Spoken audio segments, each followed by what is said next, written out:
Welcome to দিশার exam guide. প্রিয় পঞ্চম শ্রেণীর শিক্ষার্থী বন্ধুরা, তোমাদের জন্য এই ভিডিওটিতে আমি আলোচনা করতে চলেছি ক্লাস 5 অর্থাৎ পঞ্চম শ্রেণীর ফার্স্ট ইউনিট টেস্টের অঙ্ক বিষয়ের অর্থাৎ গণিত বিষয়ের প্রশ্নপত্র। তাহলে এখানে দেখে নাও, গণিত বিষয়ের প্রশ্নপত্রটি সম্পূর্ণ উত্তর সহ তোমাদের সামনে আলোচনা করতে চলেছি। এখানে দেখো নিরবিচ্ছিন্ন সার্বিক মূল্যায়ন সিসিই 2000 পর্যায়ক্রমিক 1 মানে ফার্স্ট ইউনিট টেস্ট বা ফার্স্ট সামাটিভ টেস্ট বা ইভ্যালুয়েশন। এখানে দেখো পূর্ণমান 10 মার্কের প্রশ্ন হবে পঞ্চম শ্রেণীর জন্য, বিষয় গণিত, সময় দেওয়া হবে 20 মিনিট। এখানে দেখো তোমাদের বিদ্যালয়ের নাম লিখতে হবে, এখানে ছাত্র বা ছাত্রীর নাম, এখানে বিভাগ লিখবে, এখানে দেখো রোল নাম্বার। এইবার দেখো এক দাগে সংক্ষেপে উত্তর লেখো 1 থেকে 10 পর্যন্ত। দেখো 1 থেকে 10 এর মধ্যে মৌলিক সংখ্যাগুলি লেখো। দেখো 2, 3, 5, 7। খ দাগে 1 মাস সমান সমান কত? 30 দিন।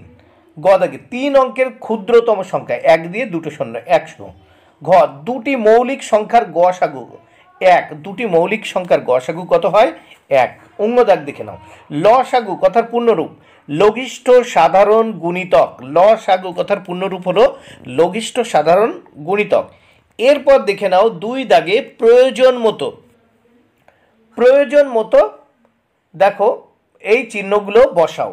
তাহলে এখানে দেখো যে 13,258 এই 12,358 থেকে কিন্তু বড়, তাই মুখটা কোন দিকে রয়েছে? দেখো বাঁ দিকে। আবার দেখো এখানে 49,569 এটি কিন্তু ছোট কিসের থেকে? 49,578 থেকে কিন্তু ছোট, তাই এর যে খোলা মুখটা সেটি রয়েছে কিন্তু ডান দিকে। এইবার দেখো 3 দাগে 1 অঙ্কের 5টি সংখ্যা দিয়ে 5 অঙ্কের বৃহত্তম ও ক্ষুদ্রতম সংখ্যা লেখো। দেখো এখানে 6, 1, 2, 5, 8 রয়েছে, এটা দিয়ে দেখো বৃহত্তম সংখ্যা হচ্ছে কত? দেখো 86,521। আর ক্ষুদ্র সংখ্যা ওই কটা সংখ্যা দিয়ে ক্ষুদ্রতম দেখো হচ্ছে 12,568। এইবার দেখো 4 দাগে ভাজ্য, ভাজক, ভাগফল ও ভাগশেষ খোঁজো এবং সম্পর্ক তৈরি করো। তাহলে এখানে দেখো 785 ভাগ 5, এখানে দেখো এটি ভাজ্য 785, ভাজক 5, আর ভাগফল কত? দেখো 157, আর ভাগশেষ কিন্তু শূন্য হচ্ছে। এবার দেখো এখানে 785 ভাগ এখানে সমান 5 গুণ 157, তাহলে দেখো এটা সমান কত হয়? 785। আর এখানে দেখো 0 যোগ 0, তার মানে এই দুটোতেই হয়ে যাচ্ছে 785। তাহলে ভাজ্য কত? এখানে 5, আর গুণ এখানে দেখো, তাহলে ভাজ্য সমান 5 গুণ 157 যোগ 0।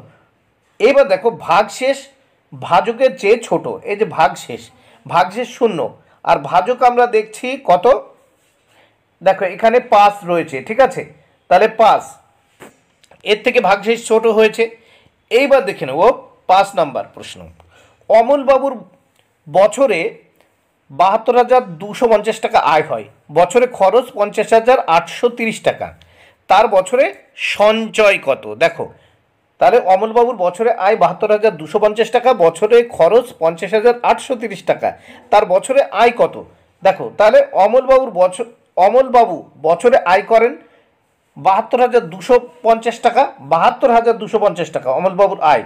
এইবার দেখো খরচ করেন 50,830 টাকা, তাহলে এটা আমরা বিয়োগ করব, কারণ অমলবাবুর বছরের সঞ্চয় হচ্ছে অমলবাবুর বছরের সঞ্চয়। তাহলে দেখে নাও অমলবাবুর বছরের সঞ্চয় 21,420 টাকা। আরেকবার দেখো অমলবাবুর বছরে আয় 72,250 টাকা, বছরে খরচ 50,830 টাকা, তার বছরে সঞ্চয় কত? দেখো অমলবাবুর বছরে আয় 72,250 টাকা, বছরে খরচ করেন 50,830 টাকা, তাহলে বিয়োগ করব, বিয়োগ করার ফলে কত হলো? দেখো এখানে 21,420 টাকা। বন্ধুরা ভিডিওটি ভালো লাগলে অবশ্যই লাইক, কমেন্ট, শেয়ার করো। Thank you very much, keep watching my channel and my video.